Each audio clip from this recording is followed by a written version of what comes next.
Assalamualaikum warahmatullahi wabarakatuh. Perkenalkan, nama saya Faini, saya dari kelompok 3. Saya akan menjelaskan tentang konsep pengambilan keputusan di dalam sistem informasi manajemen. Pengambilan keputusan. Pengambilan keputusan adalah suatu proses pemikiran dalam rangka pemecahan suatu masalah untuk memperoleh hasil akhir untuk dilaksanakan.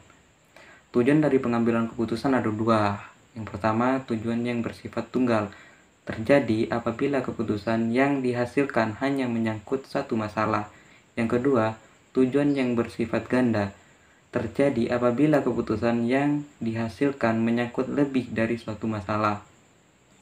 3 tahap pengambilan keputusan, yaitu pemahaman, perancangan, pemilihan. Masalah dari pembuatan keputusan dapat dibagi menjadi 3. Yang pertama, masalah korektif adalah masalah yang timbul karena adanya penyimpangan dari apa yang direncanakan. Masalah progresif, suatu masalah yang terjadi akibat adanya keinginan untuk memperbaiki atau meningkatkan suatu prestasi atau hasil masa lalu.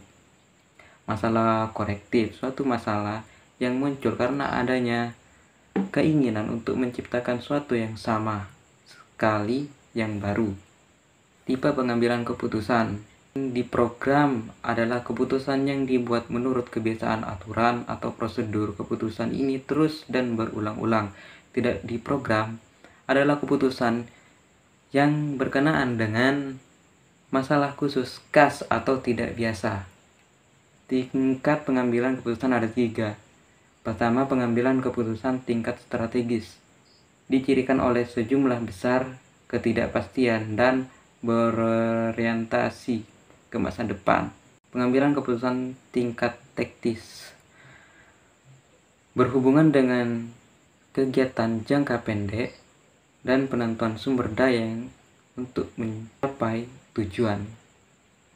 3. Pengambilan keputusan tingkat teknis, suatu proses yang dapat menjamin bahwa tugas-tugas spesifik dapat dilaksanakan dalam cara efektif dan efisien. Proses pengambilan keputusan. Tahap pertama, perumusan masalah. Tahap kedua, pengumpulan dan analisis data. Tahap yang ketiga, pengambilan alternatif. Tahap yang keempat, evaluasi alternatif. Tahap yang kelima, pemilihan alternatif terbaik. Tahap yang keenam, implementasi keputusan. Tahap yang ketujuh, evaluasi hasil-hasil keputusan. Kriteria pengambilan keputusan.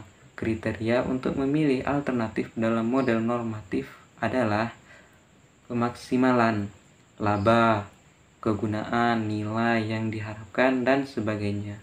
Tujuan ini apabila dinyatakan dalam bentuk kuantitatif disebut fungsi objektif untuk suatu keputusan. Gaya pengambilan keputusan ada 4. Gaya perintah, gaya analisis, gaya konseptual, gaya perilaku.